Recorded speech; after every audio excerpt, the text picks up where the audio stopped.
tutorial is for New Life Sebring, how to add or change things on the calendar.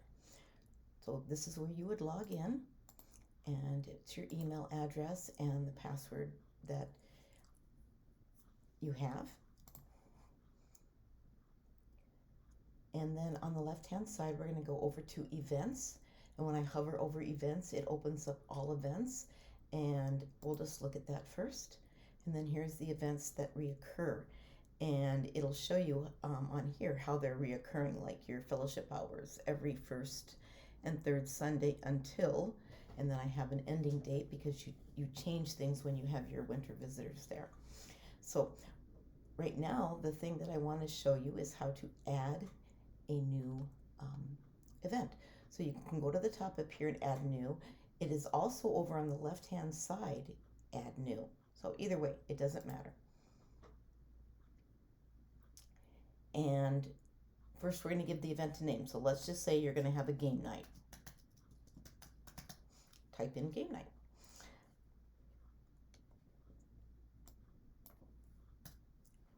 Okay. And then you come down here and you'll choose the date. And we're just going to say that the date is on June 8th. And we're going to always choose the same exact date for the end date. Even if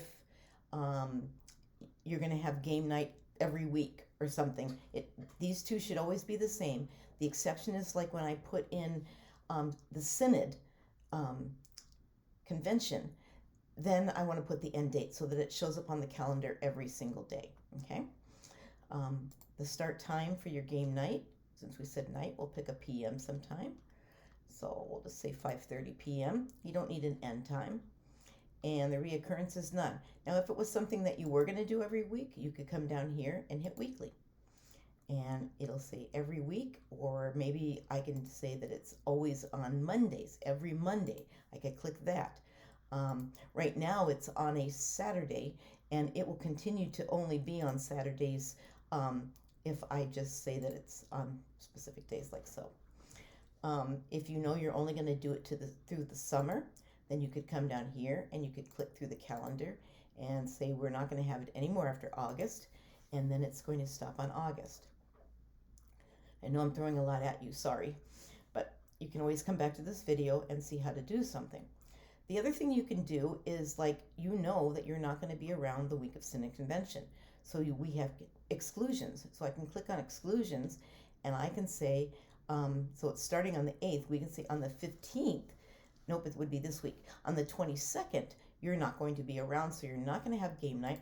So I would click on that, and then that shows up here of the date that you're not going to have it. And when we're done, we can hit publish. I always like to go right back to my calendar and look what it looks like to make sure it's right. And there we have it every week, but not on this week because of Synod Convention. Okay, so now I'm going to go back and I'm going to move this to the trash because obviously it's not really going to happen. But now I will show you how to do something like a VBS or Synod Convention. And so something that's a week long.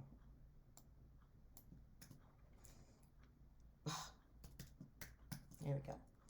Okay, Synod Convention is a week, and Synod Sunday is the 16th, and it goes through Thursday. If things don't get done, they go through Thursday, sometimes Wednesdays. We don't need a time set on there. This is just an announcement on your calendar that you just want to show up that is happening. So we're just going to hit publish, and we'll go look at it, see what it looks like. And it shows now the convention every day. And I'll just leave that there because that's actually what is going to be happening. All right. Now, you sent me an email to change something. This date, you're not going to be having communion. You're going to be having it on the 15th because of the convention. So let's go change that. So I'm just going to click on that one because that's the one I want to change. And I'm going to go up to the top. It says edit event. And this is what that looks like. So we have that it's going to be on the 16th, start and end. We don't want to touch that. We want to go down and we want to say exclusions.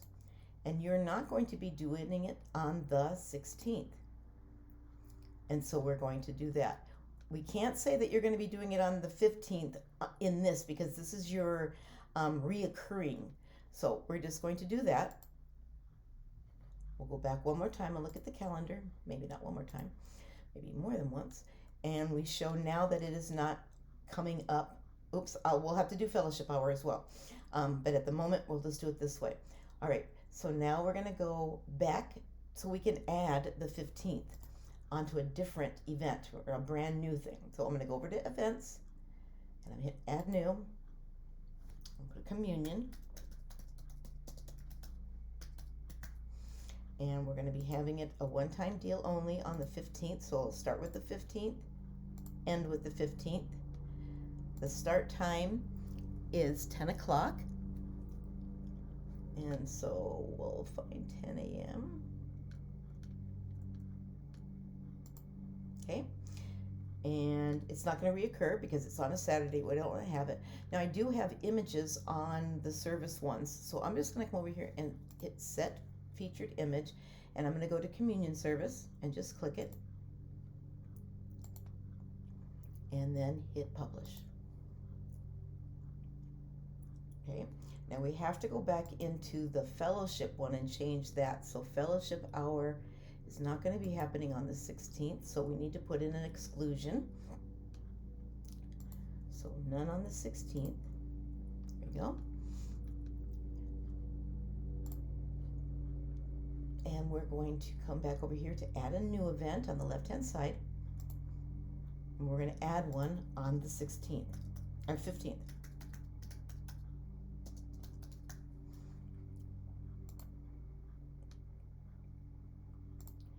Now, one thing I noticed that I had done on your previous events is I added a code. And I'm going to do that here so that we have consistency. At the very bottom of your keyboard above, now mine is above my comma and my period are brackets. And I'm going to put the open bracket, I'm going to put BR, and I'm going to put a close bracket. Now what that's doing, it's telling the computer or telling the internet that we want the time to show up below. So that's like hitting your return button or your enter button when you're typing something. This is the BR stands for break. So now there'll be a break, and I'll show you. We'll go to the calendar. Let me get this. We have a featured image. We have the fellowship hour. Okay, and I'm going to publish this. And now let's go to the calendar again. And if you notice, I didn't put that BR next to communion service, and look what happens to the time.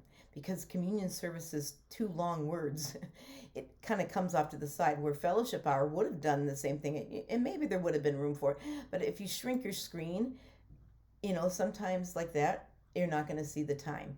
So, and if I make it bigger, maybe the time would eventually show up. Anyway, I'm going to go in and I'm going to edit this. So I'm going to click on communion service, and I'm going to go up to the top, edit event. I'm just going to add the bracket for break, and now it's off screen. You can't see it because I made my screen bigger. I'm going to update. Let me adjust that so that I'm all in here. There we go. Okay, so one more time, we'll go to the site, make sure everything looks okay. And we see that the time now is showing underneath because we put that brackets over here, and that doesn't show up any place because when something is within the brackets, that's a hidden code. Okay, and you can see that's how this has all been done on the left hand side over here. We'll go to the next month and the same thing. Everything is kind of loaded up and ready to go for the next month and the next month. And things should change once your different hours change, because I've got it set it up that way. And that's it. Hope it's not too confusing. The more you do it, the more you'll be used to it. All right, bye-bye.